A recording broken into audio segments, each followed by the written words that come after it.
Good morning, everybody. Merry Christmas. Merry Christmas to you, Lisa.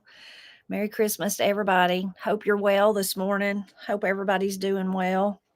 I'm sitting in here by the wood stove. We don't have any snow. That would be nice for Christmas, but we do have some really cold weather and a big heavy frost this morning. Looks kind of like a dust and a snow. It's such a big frost, but it's just frost. It's not snow. So hope everybody's doing good. Hope you've had a nice weekend and everything's going good in your life and with you and your family. We're praying for all those that have asked us to pray for them. And as always, please feel free to put those requests in the chat, and that way you can pray for one another. So that's really great. In the last few weeks, we've had some wonderful praise reports. So that's wonderful. Of course, I would say as far as the storm, I keep wanting to talk about the Helene, all those suffering, and that's the thing. Pray. Answered prayers are happening all over the place, so please pray. Continue to pray for them too. We had a nice weekend, but kind of a busy weekend. I finally got to do my greening of Christmas right just a few days before Christmas. I didn't go as all out as I usually do, but I was able to. It was bitter cold. It was cold outside, and I had a headache. Woke up with a headache that morning, but I got it done, even though I kind of put it off all day because I didn't want to go out in the cold. But I was so glad I did, because it actually helped me, helped my headache, helped being out in that good cool air helped me. And anyway, I'll share that in a video this week. Katie was able to help me a little bit. She didn't get to go out with me to hunt all the stuff, but Matt did. But anyway, she was able to help me with the actual project we did. We didn't do as much as usual, but what we did looks wonderful, looks beautiful. So we were ready for that. Really thankful for that, I was. And usually I do it like early in December, but this year between rain, which I'm not complaining about the rain. We've been so dry, and then just obligations. I just couldn't find a time to actually do it. We also yesterday had our Christmas play at church. It was very nice. People sung, and Paul and Katie and Caleb, our new friend Caleb Dykes, they did Joy to the World, and that was really beautiful. But everyone was just outstanding. And then after church, we had a meal together in the fellowship hall, so that turned out really, really nice, and was really a nice time had by all, I think. And we had a huge crowd, which we usually do. We had so many people that I didn't realize it till after it was all over, and I was helping Paul get Granny outside, that he had to park all the way across the road in the cemetery. So, and there was a lot of cars over there. A lot of people had done that. So he'd let Granny out and went and parked. So then I waited with her while he went and got the truck. They didn't stay to eat, but they were leaving. Anyway, it was really, really nice day. A lot of you watched our Christmas video, I hope, last night. If you didn't, you can go back and watch it about the Christmas cards. Thank you so much to everyone that sent them. I always forget to say things in the video when I'm editing it back. I think, why didn't I say that? Or why didn't I explain, or something like that? But several people this year, I loved it. They sent the card, which was so nice. But then, like inside the flap or somewhere on there, or even in the card, they wrote "Christmas gift. I got you first, Tipper." They didn't actually say that part of getting me first, but that's what they were doing. So I just loved that. I loved it.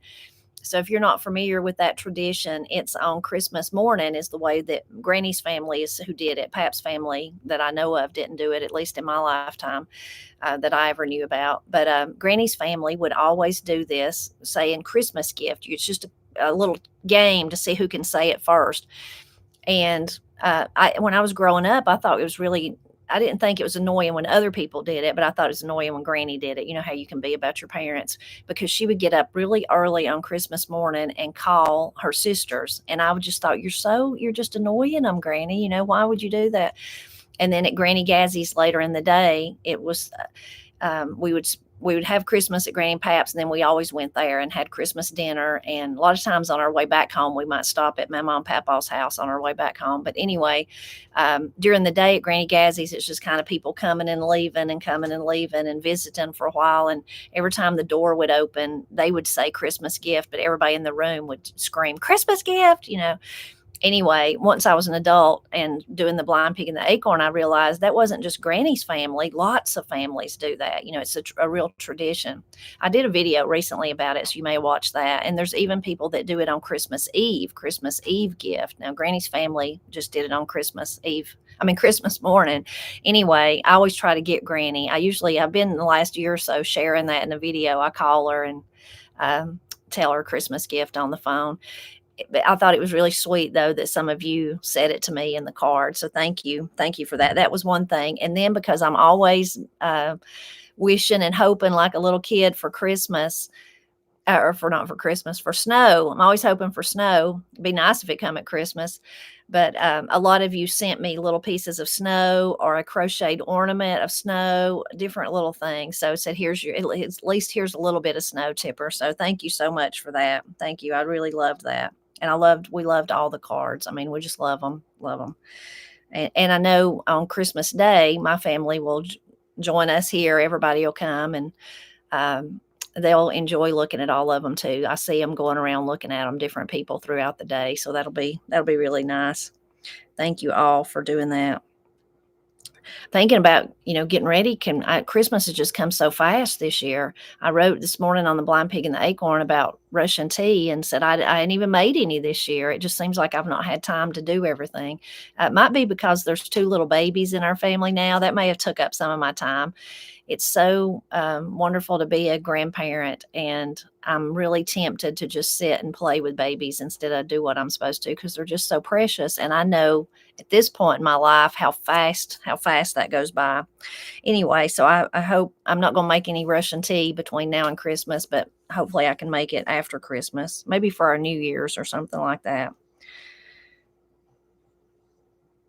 I do need to, of course, start thinking about need to lay my turkey out, and we like one tradition we do, and I don't remember who told me this. I learned it from somebody else, but we've done it ever since Corey and Katie were little, when the girls were little, and we still do it, even though they're not little in the last few years, but we started it when they were very young. I've got some pictures of them. It's sweet when they're just little bitty, but I would usually make, thinking about Christmas Day, you eat so much, we just have muffins or something like that for breakfast. And we would put a candle in a muffin and sing happy birthday to Jesus. And they really loved that when they were real little. But then as they got older, of course, it's like a real tradition. So I need to make some muffins. I may let Katie make them because she's been making some. They're not the best muffins, but she's so limited because of nursing the baby who has allergies on what she can eat. She's been making some. They're kind of funny looking, and she says they ain't that good, but they're better than nothing. So I may just let her be in charge of the muffins, and we'll just use her little weird muffins that she's making and use those. I've been sharing over the past 2 or 3 weeks a lot of links to old Christmas stuff that we did. And I can share some of those again too if you've missed them. A lot of the readings, if you wanted to, I've been reading on Fridays, and I'll read this Friday, Another Christmas, just little short stories. But in years past, I've done more than that, and I've been sharing the links to some of those. If I can go back to where I was supposed to be. I can't remember if I shared that last night or not, but here's let's see. Well, this is it. Yeah, this is just lots of different Christmas readings you can find. And even those I've been doing this year there. This is a book that I read that's based on the Waltons is based on it. Earl Hammer, is that the right name? Y'all told me, and I may have already forgot it. But anyway, The Homecoming, that's a really heartwarming one, really good. And these are kind of short books. They're not that long. This one, and I'll put these links in the description below too for later, if it's easier for you to get them there. But that's The Christmas Barn. That was about a family here in my area. Some stuff. Let's see. Let me just go ahead and share this. People's been asking if I had the calendar. I do. I have the almanac calendar.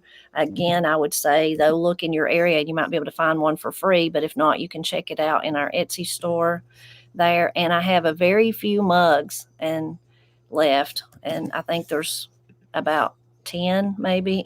That's all. But there's the mugs. If you were interested in a mug, people was asking about those. Of course, you can get mine and Jim's cookbook there, Celebrating Southern Appalachian Food. It has some Christmas stuff in it that we both do at Christmas for our families, kind of the tradition. The Russian tea that I shared, you can see the recipe on the Blind Pig and the Acorn this morning that's in there. That's Jim's recipe from his family.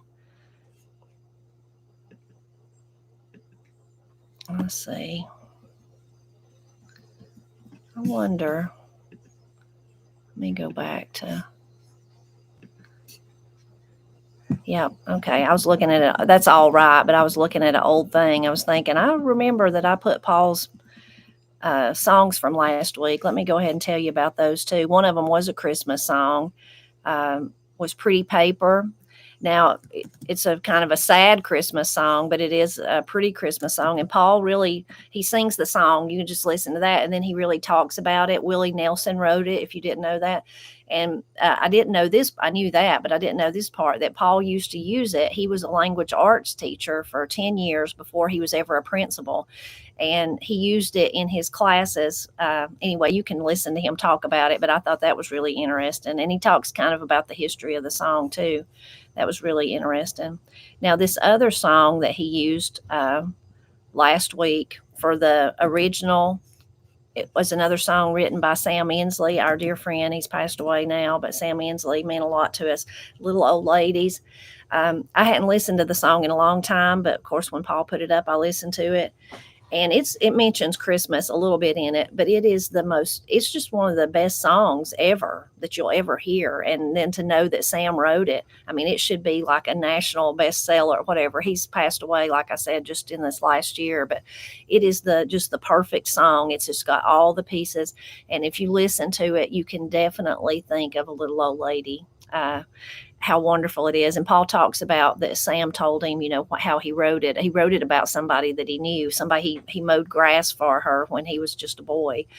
And but it's just the best song. Of course, it makes me, think of Granny, little old lady now, but it makes me think of other little old ladies that I've known in my lifetime, and just really precious. And interestingly, I read some of the comments.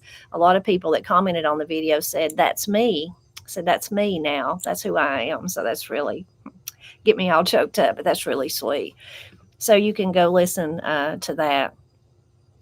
Now, go back to the Christmas thing. This is not, now that I got all teary eyed, and then I have to go back to something that's not as, well, I guess it is sad. It really is sad. But let's see if I can grab the link and then I'll talk about it. So I did not know this poem, Old Christmas Morning, until, once I started writing The Blind Pig and the Acorn, at some point people sent it to me. So it's a poem that a lot of people remember, and I should remember the man's name that wrote it right off the top of my head, but I can't. But it's a lot of people, and I actually did a video so I could share that with you too. But it's a poem that a lot of people, back in the day, a lot of students were required to memorize poetry. Granny was one of those students, so she can still recite poems that she learned when she was a girl. And because she had to learn them in school and they stuck with her. So this was a poem I've heard a lot of people say that they were required to memorize, and then so they could still recite it. And then a lot of people say that their mother, their grandmother, their uncle, somebody would recite it every Christmas. So it is a Christmas poem, and it's about old Christmas, if you know about old Christmas, so old Christmas. But and you can do research about it. You can go to the Blind Pig and the Acorn, type in Old Christmas. You can find a lot of stuff about it. But it's not a happy Christmas poem at all. So I will forewarn you that before I leave the link and you go listen to it. It's not a happy Christmas song at all. It is set in the manner of the ballads. If you think about the ballads of Appalachia, the murder ballads that are really famous and connected with Appalachia. And many of those come with the settlers. They brought them from other places and brought them here. But it's that kind of Christmas poem. It's really eerie though, because it does have it's more of a Christmas ghost story, if you will. It does have some of the folklore of Appalachia is that, like on Christmas night or on Old Christmas, is varying different folklore, but things bloom, even though it's maybe under the snow. You don't know they're blooming, but things bloom. Elder bushes, elderberries, and different things like that. Of course, there's the folklore of the animals kneel down, at night in observance of the Christ child. There's also some that spirits walk. There's all this folklore. So that poem is based on all of that. And it's really, like I said, it's really a Christmas ghost story. So that may or may not be your cup of tea. You don't have to go listen to it or anything. But last year, Kim Talby, and Talby is a name in the poem, so very fitting, sent me a video that he made, and really like a dramatic video of playing out the poem. And somebody's not just reading the poem, they're singing the poem. So it is very eerie and scary, but very well done if you like that sort of thing. So that's the video that I'm going to put here, and you can um, go look if you want to. Even at the very beginning of the video, he's got a disclaimer that it's not, for the faint of heart or whatever, that you might not want to watch it if you're disturbed by things like that. But it's very, like I said, for me, those Appalachian ballads, they are horrific and terrible, but yet somehow it's just part of the culture of who that I don't think as much about them. I don't know. And a lot of people have told me that um, one of my friends that I grew up with and went to school with all through elementary school and high school, and I don't never ever see him now, but he grew up just over the ridge there in Pinhook.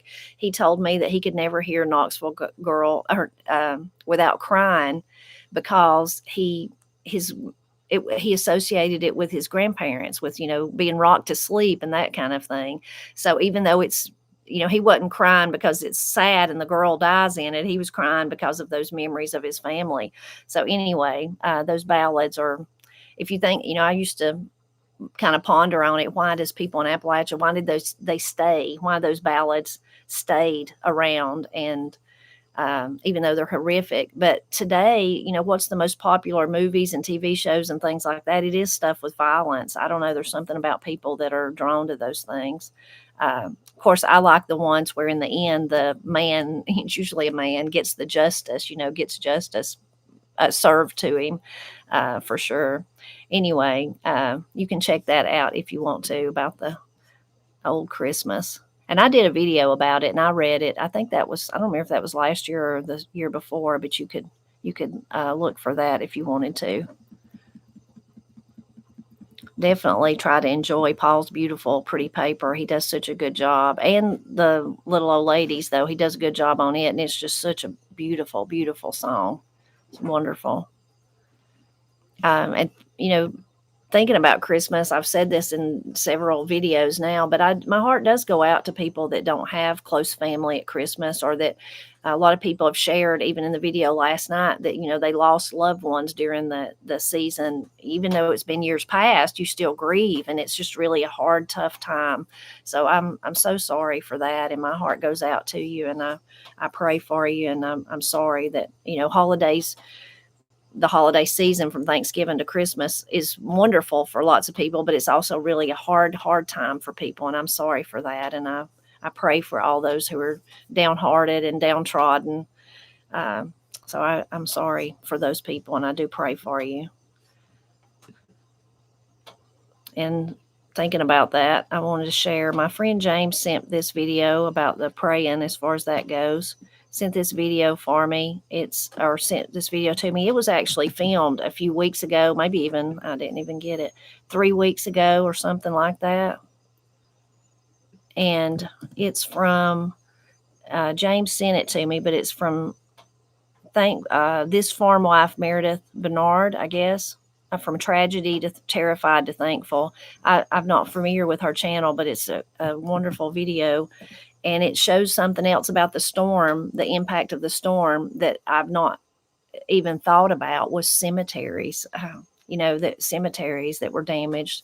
So anyway, it's a good video. It's a few weeks old, but I've noticed on her channel, I just took a quick glance, she's still talking about the storm and about different things that she's doing to help. So you can check all of that out there. But that was just another impact that in my mind, I'd not even thought about, was cemeteries. And the video shows it's a wonderful, it is uplifting video too, though, about people that are helping, and people that have been blessed by people that are helping. And so it is uplifting. But in one part of it, shows that cemetery where the tombstones are just pushed over, and then sadly some of the graves are washed out. Just something I had not even remotely thought about. So many areas affected in so many different ways. The Deep River Farm, Wayne, he is still helping and still talking about it. So you can support him by going to his channel. And then the organization that he's that's really taken, that he's part of. It's a huge, like, connected organization. It's lots of several different denominations all connected together. But here is their website where they're focusing on relief. And actually now they're still focusing on those families that they're helping. A lot of people have been asking me, they had things to send, and it seems like, now if I'm wrong, someone put it in the chat there, but a kind of a general census now is that people, they kind of have enough supplies, but what they need financial aid. They need money to build back, to move. They need vehicles, to buy a vehicle. So many cars and things were lost. And so it's more of a financial, like an immediate, those kind of needs. And, it's just, like I've said from the beginning, it's just such a large thing. It's just amazing. Like the damage that I saw recently when I was in Haywood County, I just think of that. It was devastating. It would be terrible if it was just that. But then I think about, that was one little area of Haywood County. There's the rest of it. Then there's all those other counties. Then there's Tennessee, in North Carolina. Then there's Tennessee, West Virginia, South Carolina, Georgia, Florida. All those, it's just so big. It was just so much unbelievable damage. I just still can't wrap my mind around it at all. So please see what Wayne's doing there. And also John Ward is also still helping. So you can check out his videos. He's been there back and forth about the whole time. The pastor, Tim Clark, I looked, he's connected to Wayne. I looked, and on his Amazon page, it's kind of, they've took everything off of it except, which was kind of goes along with what I was saying, Lowe's cards. You could still donate a Lowe's card, have a Lowe's card, and that would help them buy the needed supplies to build back. It's hard to, when you think about shipping, you can't really ship 2x4s and things like that. I guess you could order them and have them delivered. You could do that, but that's just a way for them to be able to help, those on the ground know better what needs are right there that they need. And this is the Bald Creek Relief Fund in Burnsville. I will leave that one too there. And then also the one in Swannanoa. And of course, there's the others like the Samaritan's Purse and the North Carolina Baptist that are still there and still helping. And any others you please put in the chat there. And I have a few more things to share with you. Let's see. Before I start I don't know how to do this. I've got like some really powerful things to share. So let's start with, let me start with the wisdom, I guess. So this wisdom actually come in a Christmas card, was from Teresa Bragg. Put that down there. It was neat. It's in these little card-like things, but I thought they were really good and worth sharing. So it is faith that steers us through stormy seas, faith that moves mountains, and faith that jumps across the ocean. And that was by Gandhi. So wonderful. Faith is like that. I would say hope goes right along with faith. Hope. Yeah, wonderful hope. So this one is Live Like It's Heaven on Earth, and that was by William W. Perky. Yeah, Perky. Live like it's earth on heaven. We shouldn't, I think, even if you're a believer, I mean, there's troubles and trials, troubles and tribulations for everyone. I understand that. And my life's been impacted by them too. But I do think as a believer, we're called to live joyful life. We're called to be happy where we can be. Like I said, I understand everybody has hard times. So let's go over some more wisdom, and then I'll share the other two things. I don't have as much this week. Let's see. This was from Kim. Don't let the past ruin your future. That kind of goes along with the joyful. Often bad times happen and you can't, like I still grieve for Pap. So I understand that. I have people I've lost in my life that I still grieve. I've had experiences I still grieve over, but if I'm not careful and I dwell on them, then I'm wasting today. So that's a good one too. Thank you, Kim. Let's see. This is from, I'm always afraid I'll pronounce the names wrong. Chimera, maybe. I'm sorry if that's wrong. My mom's uncle was fond of saying he was the last leaf on the family tree. Now my mom is the last leaf on her tree, so we try to include her in all of the festivities with our kids and grandkids. That's so wonderful that you do that. And that goes back to those that, like I was saying, that some people never had family, a close family, and then some people did have it, but they're all gone. They've all gone on. So my heart goes out to them. So this is from Donna. Donna says that she wants us to pray for a young man, Camden Duncan. He was injured in September in an auto accident on his way to our local college. Severe head trauma, has been in the hospital since then, still in a coma. Cam was flown to the Shepherd Center in Georgia this past week. A great young Christian man and family. So please pray for him. I think that Shepherd Center is the same place McKenna Cook that I asked y'all to pray for, that she was at. So then Donna also has some wise advice I read somewhere. If you have a problem that's eating at you, let's see if I can find the rest of it. If you have a problem that's eating at you or a big decision to make, pray about it, then lay it aside for 3 days. Don't think about it until then, and the problem may be gone or the decision has taken care of itself. I've tried to do this. I think it just helps us to not get so wrapped up in the concern that we can't think straight. Our area just sent several big loads of Christmas gifts to North Carolina. We are praying for Granny and everyone. Thank you so much for that. But that's good to lay it aside. And so often it is true. People so close to what the problem is can't really see. It helps you to have that it helps you be more objective if you can do that. And as a believer, I would say it helps let God work. Pam Strickland said, my pastor said so many things we worry about is just that, worry. He said fear is, I really like this, false evidence appearing real. False evidence appearing real. I pray to help me be delivered from anxiety. The word says to be anxious for nothing, Philippians 4:6-7. That is one thing I've struggled more than any to lay down. Pam, thank you for sharing that. I just love that. False evidence appearing real. So many people do struggle with anxiety. I've been blessed that I don't struggle with anxiety. Maybe I will someday, but I don't. But I think Corey and Katie's been really open on their videos. I know Corey's done some devotionals and Katie's done some too, that they both struggle with anxiety. And I think Miss Cindy did. Miss Cindy was a real help to them because she had struggled with it her whole life. So, but thank you, Pam. That's good. And I pray for you, Pam, that it will be easier for you to deal with anxiety. This is from Teresa about worry. Worrying is like rocking in a chair. It gives you something to do, but gets you nowhere. I may have said Teresia. It may be Teresia. Thank you, Teresia, or Teresa. I'm sorry if I pronounced it wrong, but that's a good one. That's true. It's true. This one is from Linda. Let's see.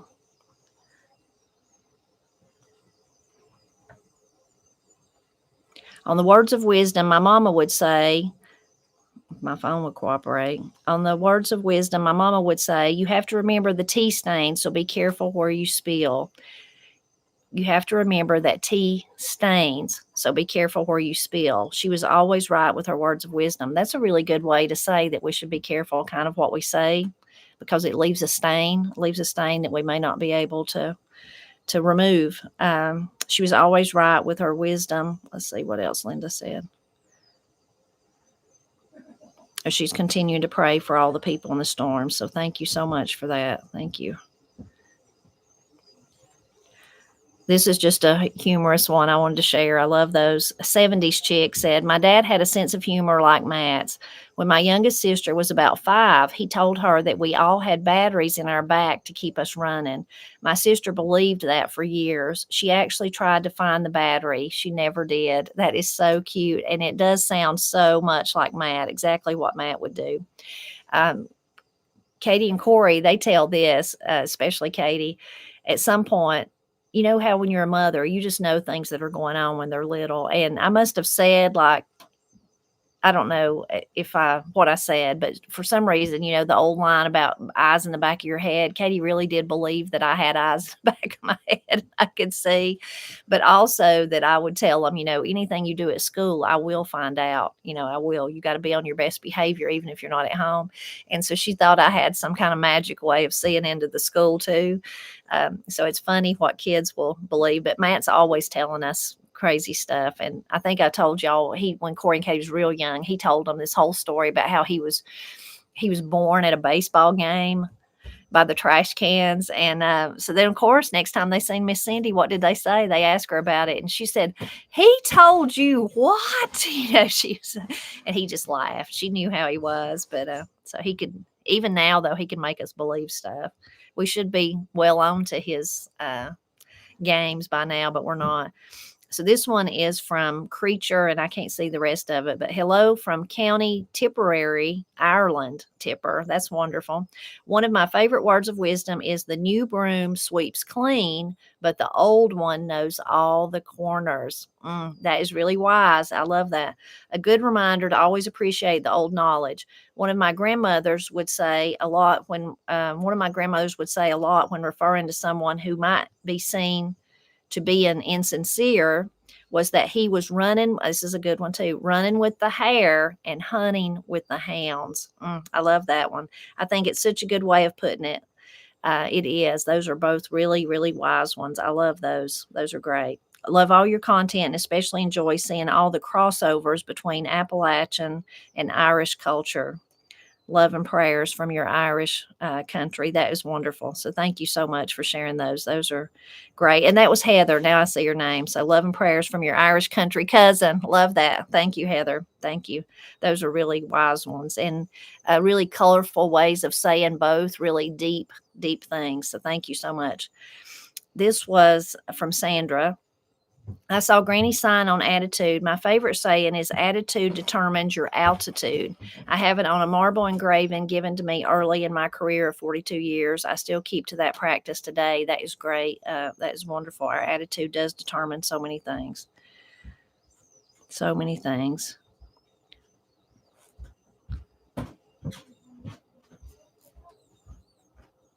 This one, it was not really left as wisdom, but it is wisdom. It was left on an old video, but from Morris Breedlove. Tell me I have an old soul, but actually you're timeless. Neither of you will never be old in your mind. Live, laugh, and love. Thank the Lord every day for the beautiful, wonderful day. There is some good in the worst day. And that's so hard for us to see when it's a really, really terrible day. But I think that's true. There's some kind of good in everything, even the worst, even the terrible, terrible. There is some kind of, maybe that's faith and hope that makes me believe that. But thank you, Morris. Thank you.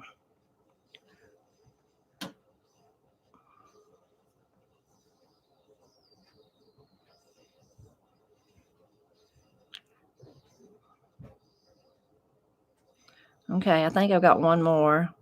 This is from Teresa. Another great story. My grandma used to say to us kids, instead of wishing for something we don't have, be thankful for what we do have, because there are always somebody out there that are wishing for what we have.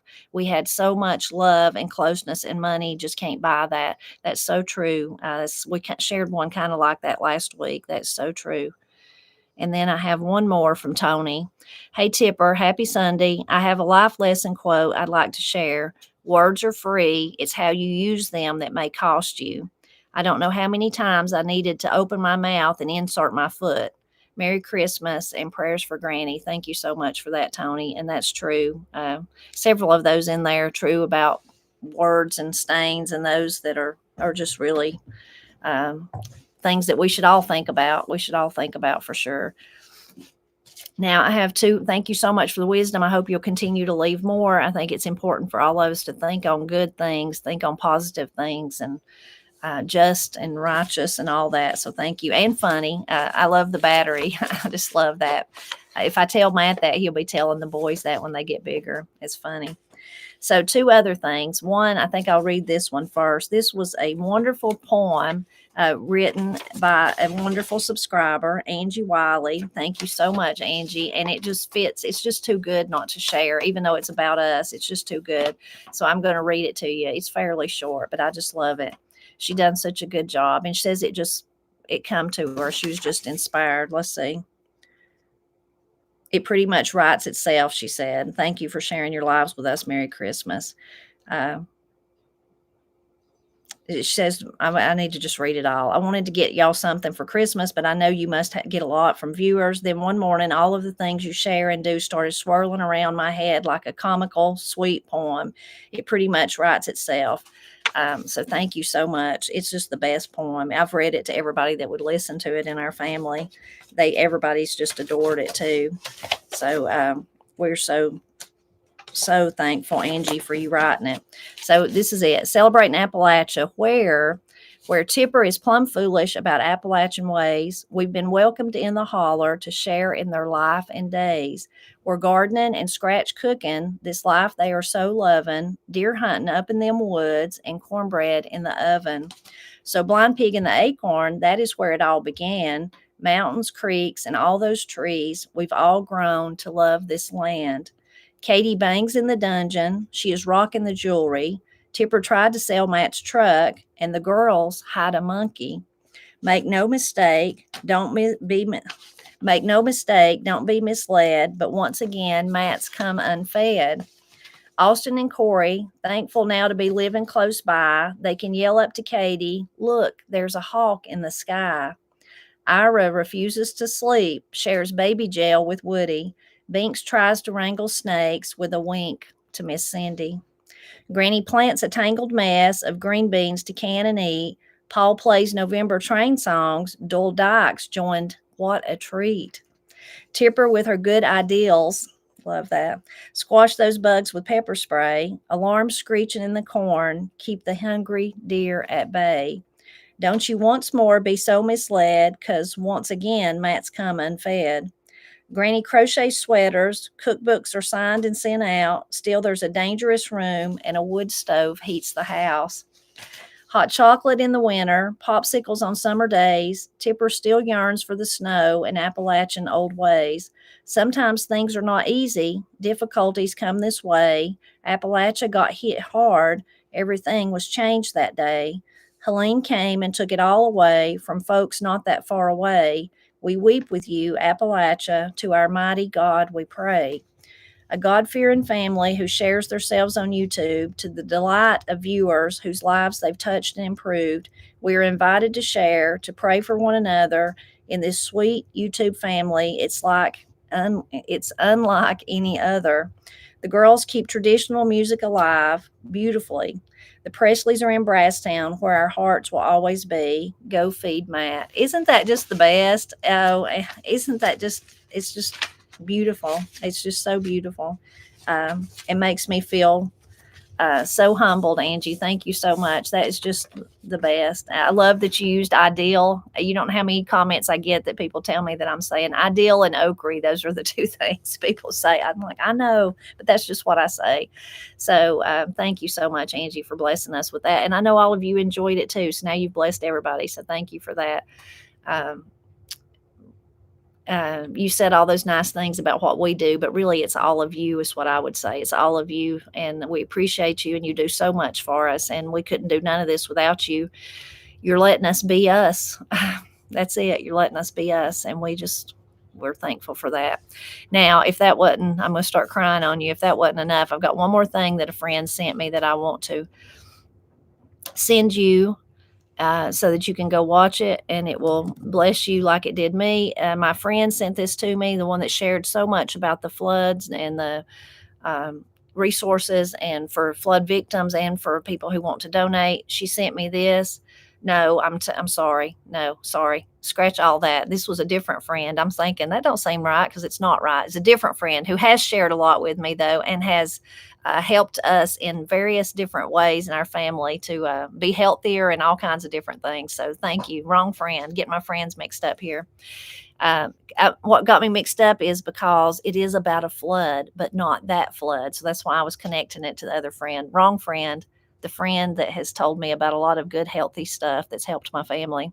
Anyway, let me get the video. So it's from, the name of it is Miracle in North Carolina Flood Zone Restores My Faith. And it's from Big Family Homestead. Maybe y'all are familiar with them. Maybe here. It is a wonderful story. It's not about the flood currently. It's not at all. It is North Carolina, but it's not about that flood. It's about a flood way back in the late 1800s. But it is an amazing story, and it gives it, and their little, what they say at the end gives me hope as a believer. And it's just an amazing story. It just is. It's an amazing story. So go listen to that if you want to be inspired. Thank you, my friend. I have a lot of friends, and I'm so thankful. All of you, look how many friends I've got. Y'all are wonderful. But sometimes my friends get mixed up in my mind. But yes, the friend that tells me lots of medical things to help my family. Thank you for that. And Kathy's going to be a grandma. Woo! That's a great praise to end on there. So thank you. That's a great Christmas present. I hope y'all enjoyed my rambling this morning. I think I may have Christmas fever. I'm so excited about all of it. And I'm excited about you visiting with me always. I love you all. I hope you have a wonderful, wonderful week. We will be having videos to share with you this week. One tease I will give you is that I finally interviewed Papa Tony. So be on the lookout for that. That'll come this week. And I know you'll enjoy it. I love you all. Merry Christmas. I should say Christmas gift, right? Christmas gift.